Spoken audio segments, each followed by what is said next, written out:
Welcome to Jabber with Jenna. Today we're going to have a little sit down story time, why not? It's the story of how I quit social media for a month and what happened.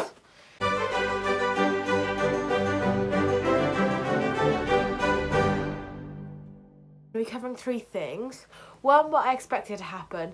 Two, how it went during and how I felt while I was doing it. And three, an overview of what happened. So I decided that for one of my New Year's resolutions, I was going to quit social media for January. My expectations were that I would be more productive, my mental state would be better because I wouldn't be scrolling and looking at different people all the time. I wouldn't be judging my life to other people's, because social media is very it shows all the amazing parts of your life.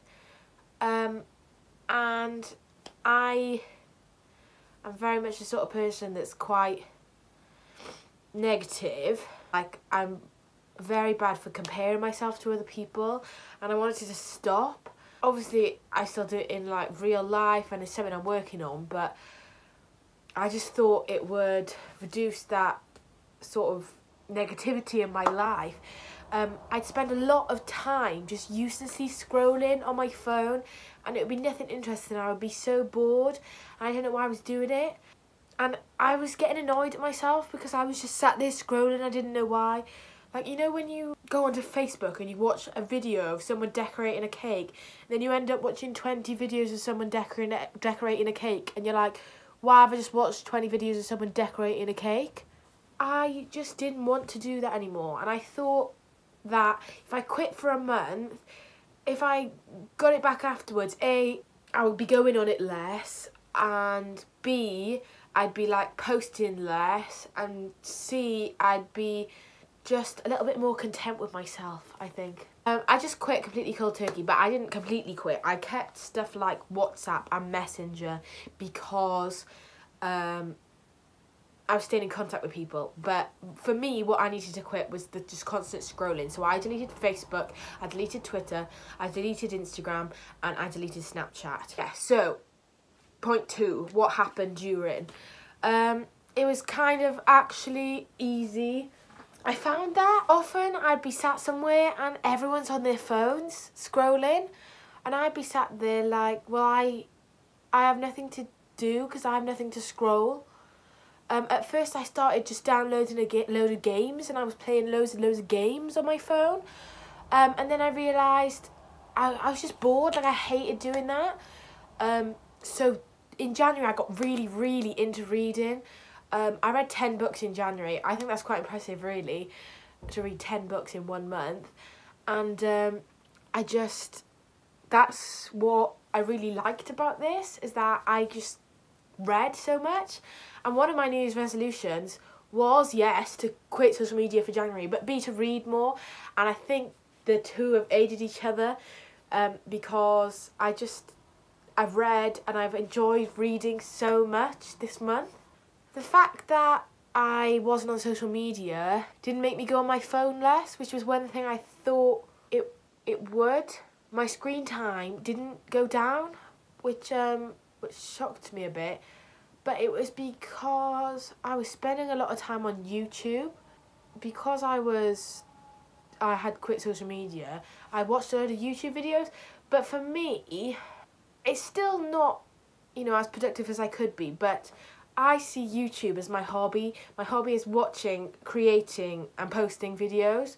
And that is something that's not negative for me. That's something that's healthy for me, because I spend so much time stressed and worried about uni and my life revolving around my course and practicing and doing my homework and all this and all this and this.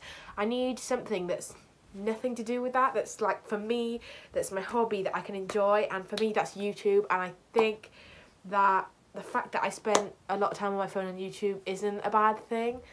Also, the first 3 weeks of January, I wasn't in proper lessons. I didn't have any, I had homework, but I'd done it all by, the 7th of January. So I didn't have loads to do first 3 weeks of January. We were still in uni, but we weren't in proper classes yet.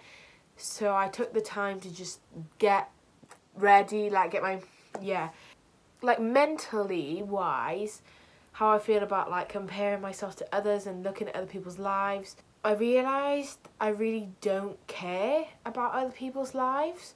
Like, there's some things that are important you see on Facebook, like, I realised, I logged onto Facebook, I was invited to 2 birthday parties, and I just didn't, I mean, I knew about them, but because I wasn't on Facebook, I wasn't reminded about them or anything, and so, yeah. The aspect of, like, comparing myself to other people is just like, yeah, I don't care about other people's lives. I don't care about this person's selfie they've just posted. Like, I really, really, really don't care, and that is wonderful to me. Pointless stuff. Like, I have this private Instagram account where I usually just post endless and endless pointless stuff, and to be honest, it was just for, like, fun, really. But I realised I don't care. Like, why am I doing that? It's not... Ooh, there was something flying outside my window. It's not important. Is that a leaf or, like, a flying something? Anyway, I just really don't care enough to post. Like, sometimes I would sit in there and be like, oh, that would make a good tweet. So I think my posting will probably be less, because I'm just sort of the mindset now that if I don't care about someone's selfie or something, then why would they care about the pizza I had for my tea? And the important stuff, people will tell you. Say someone will go, oh, did you see my Instagram story yesterday? I'll go, no, I'm not on social media. They just show me. It's not the end of the world. And you know what I mean? All my friends, they can text me and they can contact me and I can chat to them. It's not like I'm cutting myself off from the world.